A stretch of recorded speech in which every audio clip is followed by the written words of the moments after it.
Hi Water Signs, Cancer, Pisces, and Scorpio. Welcome po sa ating channel at ito ay inyong Timeless Gabay Tarot Love Reading. Please be reminded that this is general reading po, so maaari kayo makarelate o hindi. Just take what resonates. Gamitin ang reading na ito bilang gabay lamang. Balik po kayo dito bukas para sa ating daily Gabay Tarot Love Reading. Please like, subscribe, and click bell button for notification para updated po kayo sa daily Tarot Love Reading natin. Para po sa gusto magpa-reading, maaari nyo pong makuhang link na sa description box po ito. Message nyo lang po ako sa Messenger. Maraming salamat po.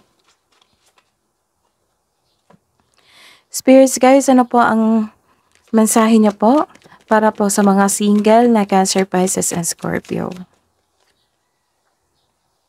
You're chasing or someone chased you.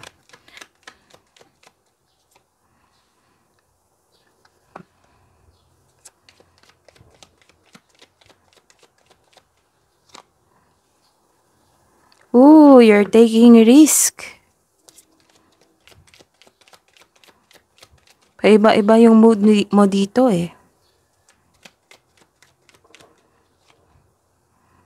Ay, kaya pala naghahabol. Nagkaroon ng toxic relationship dito. You're taking risk na iwan na ito.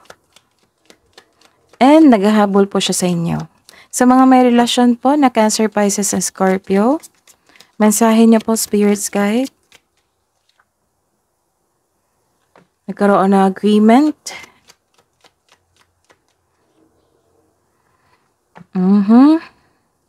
You're feeling trapped. Sobrang pag-iisip ito. At nagkaroon kayo ng side hustle. Or maaring may problema kayo sa kaperahan ngayon. And you are divinely guided by Archangel Michael. You have protection, prevented from harm, divine intervention. Let's see.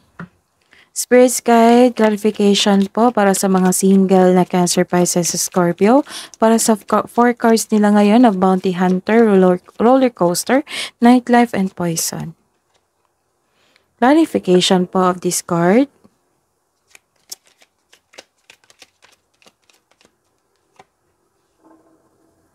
Clarification po para sa mga may relasyon, buhay mag-asawa. Para sa mag-jowa, Spirits Guide, clarification po sa settlement, lockdown, hamster wheel, Archangel Michael. Clarification of this reverse card.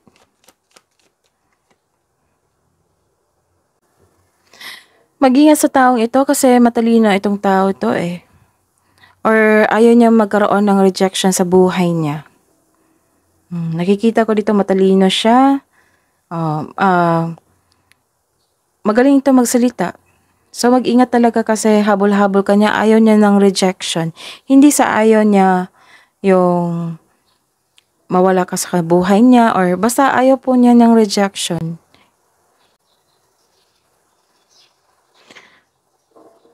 Hindi mo talaga siya gusto. Hindi mo na nagustuhan yung mga toxic traits niya. Opo. Kaya habol-habol na siya sa iyo, nagkaroon, you are feeling cut off kasi. Paiba-iba kasi yung trato niya sa iyo. So ayun. Pero nag-iisip ka pa po dito. Maaaring may chance na mag-uusap pa po kayo. Kaya pala nagkaroon ng mental breakdown dito kasi may hiwalayan na ganap or space or cool off.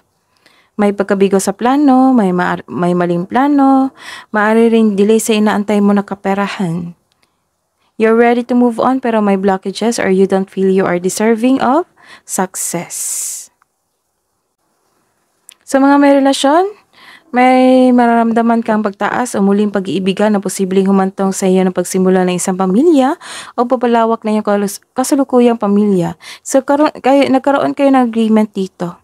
At the end of the day, na magkaayos kayo, nagkaroon kayo ng agreement dito na magbuo ng pamilya.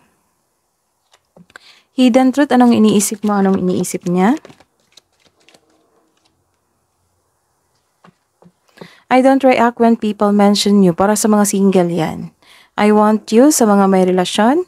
Finding out the truth crushed me and you came closer than anyone. Kahit ako nahihirapan ito sa taong ito kasi matalino siya eh. Paiba-iba lang yung mood niya. Nasa kanya na ng lahat. Yaman, stability, matalino, pero paiba-iba yung mood niya.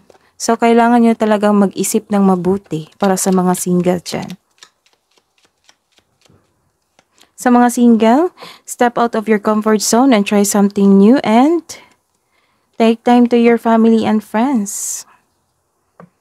You are perfectly beautiful. Love advice po para sa mga may relasyon, buhay mag-asawa, couples, magjowa.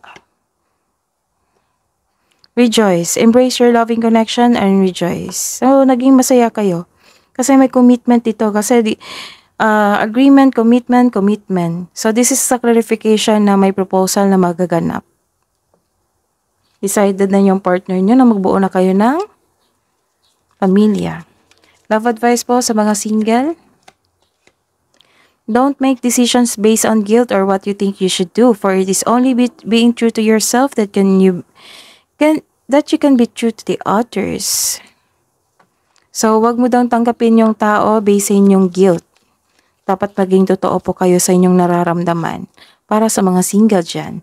Sa mga may relasyon, sacred union. Nagkaroon talaga lang ng reunion, agreement, pag-uusap dito. Honor and treasure your relationship for it's truly sacred. That is your reading. Water signs, balik po kayo dito bukas. Please like, subscribe, and click bell button for notification para po updated kayo sa daily tarot reading natin. Maraming salamat po.